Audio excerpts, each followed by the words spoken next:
बिस्मिल्लाहिर्रहमानिर्रहीम। अस्सलाम वालेकुम स्टूडेंट्स। 10th क्लास बच्चों, आपके बायोलॉजी के चैप्टर नंबर 12 का लेक्चर नंबर 5 है और आपका टॉपिक है divisions of nervous system. Nervous system की क्या आपने पढ़नी है, डिविजन्स के बारे में पढ़ना है कि नर्वस सिस्टम को हम कितने पार्ट्स में तकसीम करते हैं। और आपको पहले पता है कि नर्वस सिस्टम को हम दो हिस्सों में तकसीम करते हैं, सेंट्रल नर्वस सिस्टम में और दूसरा पेरिफेरल नर्वस सिस्टम में। Peripheral nervous system, detail of the central and the peripheral nervous system are given below. कि सेंट्रल नर्वस सिस्टम की डिटेल और पेरिफेरल नर्वस सिस्टम की जो डिटेल है, तफसील है, वो नीचे बयान की गई है। तो सबसे पहले हम किसको स्टार्ट कर लेते हैं बच्चों, सेंट्रल नर्वस सिस्टम को हम सबसे पहले देखते हैं कि सेंट्रल नर्वस सिस्टम आपको पता है दो चीजों पर मुश्तमिल होता है, एक ब्रेन पर मुश्तमिल होता है और एक स्पाइनल कार्ड पर मुश्तमिल होता है। ठीक है बच्चों, अब मैं थोड़ा सा आपको स्केच के जरिए बता देता हूँ कि ये नर्वस सिस्टम है। नर्वस सिस्टम की डिविजन्स दो होती हैं, एक सेंट्रल नर्वस सिस्टम और दूसरी डिवीजन पेरिफेरल नर्वस सिस्टम।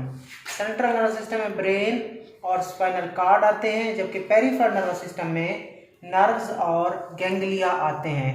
तो सबसे पहले हम सेंट्रल नर्वस सिस्टम यानी कि ब्रेन और स्पाइनल कार्ड की डिटेल देखते हैं और सेंट्रल नर्वस सिस्टम में हम सबसे पहले ब्रेन को देख लेते हैं। तो ये दोबारा मैंने सेंट्रल नर्वस सिस्टम बनाया यहाँ पे, और ये ऊपर वाला ब्रेन है बच्चों और नीचे वाला स्पाइनल कार्ड है। तो सबसे पहले हम देखते हैं ब्रेन को। In animals all life activities are under the control of brain. तो सबसे पहले आपको एमसीक्यूज बताया गया है कि जो जानवर होते हैं ना बच्चों, इनमें जिंदगी की तमाम एक्टिविटीज, इनमें जिंदगी के सारे काम, जिंदगी की सारी सरगर्मियां किसके कंट्रोल में होती हैं, ब्रेन के कंट्रोल में होती हैं। हमारे सारे भी काम बच्चों, हमारी सारी एक्टिविटीज किसके कंट्रोल में है, ब्रेन के कंट्रोल में है। Structure of the brain is suitable to perform this function. अब ब्रेन की जो बच्चों स्ट्रक्चर होती है वो इसके काम के मुताबिक होती है। ठीक है, अल्लाह ताला ने जो ब्रेन की साख्त है वो इसके काम के मुताबिक है, काम के मुताबिक बनाया है। ब्रेन अब आगे इंपॉर्टेंट है, brain is situated inside bony cranium which is a part of skull. अब मैं आपको बताता हूँ कि जो ब्रेन है हमारा बच्चों, ये कहाँ पे होता है, ये बोनी क्रेनियम के अंदर होता है। यहाँ पे एक हड्डी होती है, यहाँ पे एक हड्डी होती है, सबसे ऊपर एक हड्डी होती है, उस हड्डी का नाम क्रेनियम है, क्रेनियम है,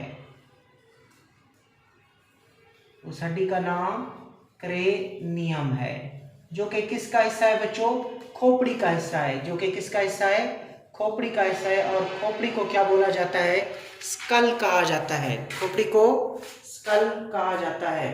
ठीक है बच्चों, तो सबसे पहले जो ब्रेन के ऊपर हड्डी है उस हड्डी का नाम क्या है बच्चों, क्रेनियम है, विच is a part of school. तो जो जिसमें जो बेटा जो आपका चेहरा होता है, जो आपके सर के ऊपर हड्डी होती है, पूरी हड्डी को कहेंगे तो ये खोपड़ी है, स्कल है। लेकिन ब्रेन के ऊपर जो हड्डी है उसका नाम क्रेनियम होता है, और वो क्रेनियम बेसिकली हिस्सा होता है स्कल का। स्कल पूरी होती है जिसमें आपका चेहरा भी आ जाता है, आपके जबड़े भी आ जाते हैं, आपकी चिन्ह भी आ जाती है। ठीक है, तो पूरी स्कल होती है, स्कल का वो हिस्सा जो ब्रेन के गिर्द होता है, हड्डी का वो हिस्सा जो ब्रेन के गिर्द होता है, उस हड्डी का नाम क्रेनियम है। तो एमसीक्यूज आ सकता है कि ब्रेन किस हड्डी के अंदर बंद होता है, क्रेनियम के अंदर, और क्रेनियम किसका हिस्सा है बच्चों, स्कल का। सो ये आपने सबसे पहले देखा कि brain is situated inside bony cranium. जो हमारा दिमाग है वो हड्डी की वाले मतलब हड्डी में बंद होता है, उस हड्डी का नाम क्रेनियम है, जो कि स्कल का हिस्सा है। आगे चलते हैं, inside cranium brain is covered by 3 layer called meninges. आगे आपने मेनिंजेस के बारे में सीखना है। हम जब हमने इस हड्डी को क्रॉस किया जिसको क्रेनियम हमने कहा, क्रेनियम के नीचे जब पहुंचे बच्चों तो वहां पे 3 लेयर्स थी। कितनी लेयर्स थी, 3 लेयर्स थी ऐसे। पहली लेयर, फिर बच्चों दूसरी लेयर, फिर बच्चों तीसरी लेयर। ठीक है, तो इन 3 लेयर्स को मेनिंजेस कहा जाता है। क्या कहा जाता है, मेनिंजेस। ओके, ठीक हो गया। सो क्रेनियम के अंदर दिमाग की जो हिफाजत होती है, ब्रेन की जो हिफाजत होती है, वो 3 लेयर्स करती हैं। उन 3 लेयर्स को मेनिंजेस कहते हैं। उसमें से बच्चों एक ड्यूरा मैटर होती है, एक अरेक्नाइड मैटर होती है और एक पाया मैटर होती है। आपने नाम नहीं याद करने, बस आपको इतना पता हो कि क्रेनियम हड्डी है जो सबसे पहले दिमाग के ऊपर होती है, उस हड्डी के नीचे 3 लेयर्स होती हैं, उनको मेनिंजेस कहते हैं, उनको मेनिंजेस कहते हैं। सो inside cranium brain is covered by 3 layer called meninges. कि उस हड्डी के नीचे, उस क्रेनियम के नीचे 3 तहें होती हैं, उन 3 तहों को मेनिंजेस कहा जाता है। काम क्या है? It protect the brain and also provide nutrient and oxygen to the brain tissue through the capillary, through their capillaries. अब इन मेनिंजेस का बच्चों पता है क्या काम होता है? मेनिंजेस का काम एक तो ब्रेन की क्या करना, हिफाजत करना और ब्रेन को खुराक देना। मेनिंजेस एक तो क्या करती हैं? ब्रेन की प्रोटेक्शन करती हैं। और इन मेनिंजेस के में क्या होती है बच्चों? ब्लड वेसल्स भी होती हैं। जो निचली लेयर है ना, वहाँ पे ब्लड वेसल्स भी होती हैं और वो ब्लड वेसल न्यूट्रिएंट, ग़िज़ा भी दिमाग को प्रोवाइड करती है। सो 2 फंक्शन आपने देखे मेनिंजेस के, कि पहला इनका काम प्रोटेक्शन है, ये दिमाग की प्रोटेक्शन करती हैं। दूसरा दिमाग को न्यूट्रिशन भी देती हैं, क्योंकि इनके अंदर कैपिलरीज होती हैं जिसमें ब्लड होता है और ब्लड में खुराक होती है और वो खुराक ब्रेन को पहुंचती है। आगे चलें। The brain contain fluid filled cavities which are called ventricles. बच्चों जो हमारा ब्रेन होता है उसमें फ्लूइड फिल्ड कैविटीज होती हैं। ये मैं खुद से लिख रहा हूँ, फ्लूइड फिल्ड कैविटीज होती हैं, फ्लूइड फिल्ड स्पेसेस होती हैं। उन फ्लूइड फिल्ड कैविटीज को, उन फ्लूइड फिल्ड स्पेसेस को क्या कहा जाता है? वेंट्रिकल कहा जाता है। बच्चों हमारे दिमाग में, ठीक है, माय से भरी हुई, फ्लूइड से भरी हुई जगह होती हैं, उन जगहों को वेंट्रिकल कहते हैं। That are continuous with central canal of the spinal cord. वो वेंट्रिकल मिले होते हैं किसके साथ? सेंट्रल कैनाल किसकी? स्पाइनल कॉर्ड की। ये डायग्राम से आपको पता चलेगा। ये बच्चों जो हमारा दिमाग है, यहाँ पे क्या होता है? फ्लूइड फिल्ड कैविटीज होती हैं, फ्लूइड फिल्ड कैविटीज होती हैं। ये देखें, फ्लूइड फिल्ड कैविटीज में बना रहा हूं, ये वाली सारी, ये फ्लूइड से भरी हुई हैं, ये फ्लूइड से भरी हुई है, ये जगह है और वो फ्लूइड से भरी हुई है। तो इन फ्लूइड फिल्ड कैविटीज को जो ब्रेन के अंदर होती हैं उनको वेंट्रिकल्स कहा जाता है। क्या कहा जाता है बच्चों? ये दिल के वेंट्रिकल ना समझिएगा बच्चों, ये ब्रेन के अंदर कुछ जगह होती है, कुछ स्पेसेस होती हैं, कुछ कैविटीज होती हैं जो फ्लूइड से भरी होती हैं, उनको वेंट्रिकल्स कहते हैं। सो ब्रेन के अंदर फ्लूइड फिल्ड वेंट्रिकल पाए जाते हैं। अब अगर हम बात करें, नीचे स्पाइनल कॉर्ड है, नीचे क्या पाया जाता है बच्चों? नीचे स्पाइनल कॉर्ड है, जिसको हरा मगज भी बोलते हैं, जो सेंट्रल नर्वस सिस्टम का हिस्सा है।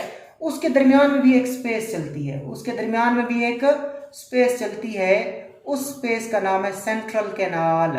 उस स्पेस का नाम क्या है बच्चों? Central canal. तो याद रखिएगा, सेंट्रल कैनाल किसके अंदर होती है? स्पाइनल कॉर्ड के अंदर। और वेंट्रिकल किसके अंदर होते हैं बच्चों? वेंट्रिकल किसके अंदर होते हैं? ब्रेन के अंदर। ये वेंट्रिकल्स हैं, वेंट्रिकल ब्रेन के अंदर होते हैं, जबकि ये जो सेंट्रल कैनाल है ये किसके अंदर होती है? स्पाइनल कॉर्ड के अंदर। स्पाइनल कॉर्ड की ये सेंट्रल कैनाल ऊपर वाले वेंट्रिकल से मिली होती है, ऊपर वाले वेंट्रिकल से। सो ब्रेन के वेंट्रिकल का कनेक्शन होता है स्पाइनल कॉर्ड की सेंट्रल कैनाल के साथ। सो वेंट्रिकल्स का कनेक्शन है किसके साथ? सेंट्रल कैनाल के साथ। ब्रेन में वेंट्रिकल होते हैं, स्पाइनल कॉर्ड में सेंट्रल कैनाल होती है। अब इन दोनों के अंदर एक फ्लूइड होता है, आपने कहा, उस फ्लूइड का नाम है CSF। CSF, सी का मतलब सेरिब्रो, सेरिब्रो यानी कि ब्रेन में, सेरिब्रम में पाया जाने वाला फ्लूइड। स्पाइनल फ्लूइड, CSF क्या है? Cerebro spinal fluid. वेंट्रिकल में भी सेरिब्रो स्पाइनल फ्लूइड है, और स्पाइनल कॉर्ड की जो सेंट्रल कैनाल जा रही है, दरमियान में सुराख जा रहा है, वहां पे भी जो फ्लूइड है उसका नाम भी क्या है? सेरिब्रो स्पाइनल फ्लूइड है। तो ये देखें बच्चों कि fluid with in the ventricle and central canal is called cerebro spinal fluid, और सिंपल बोलते हैं CSF, cerebro spinal fluid, CSF। सो वेंट्रिकल्स में जो फ्लूइड है और जो सेंट्रल कैनाल में जो फ्लूइड है उसका नाम CSF होता है। ये मैं आपको दोबारा क्विकली बता देता हूँ बच्चों। ये आपने इंसान और दूसरे जानवरों का ब्रेन देखा, तो जितनी भी एक्टिविटीज़ होती हैं वो सारी ब्रेन के कंट्रोल में होती हैं, और ब्रेन की जो स्ट्रक्चर होती है वो इसके काम के बच्चों मुताबिक होती है। अब ब्रेन की जो प्रोटेक्शन है वो 3 चीज़ें प्रोटेक्ट करती हैं। सबसे पहले ब्रेन में क्रेनियम है जो कि स्कल का हिस्सा है। उसके बाद क्रेनियम के नीचे जब हम गए तो हमें 3 लेयर्स मिली मेनिंजेस की, 3 तहें मिली किसकी बच्चों? मेनिंजेस की। और मेनिंजेस जो होती है वो ब्रेन की हिफाजत करती हैं और अपनी कैपिलरी की वजह से ब्रेन को खुराक भी, न्यूट्रिएंट्स भी, ग़िज़ा भी देती हैं। उसके बाद ब्रेन के अंदर फ्लूइड फिल्ड कैविटीज़ पाई जाती हैं। उन फ्लूइड फिल्ड कैविटीज़ को वेंट्रिकल कहते हैं। वो जो वेंट्रिकल्स होते हैं ब्रेन के, वो स्पाइनल कार्ड में मौजूद सेंट्रल कैनाल के साथ मिले होते हैं। इन वेंट्रिकल्स में और सेंट्रल कैनाल में एक फ्लूइड होता है, उस फ्लूइड का नाम सेरिब्रो स्पाइनल फ्लूइड या सिंपल CSF है।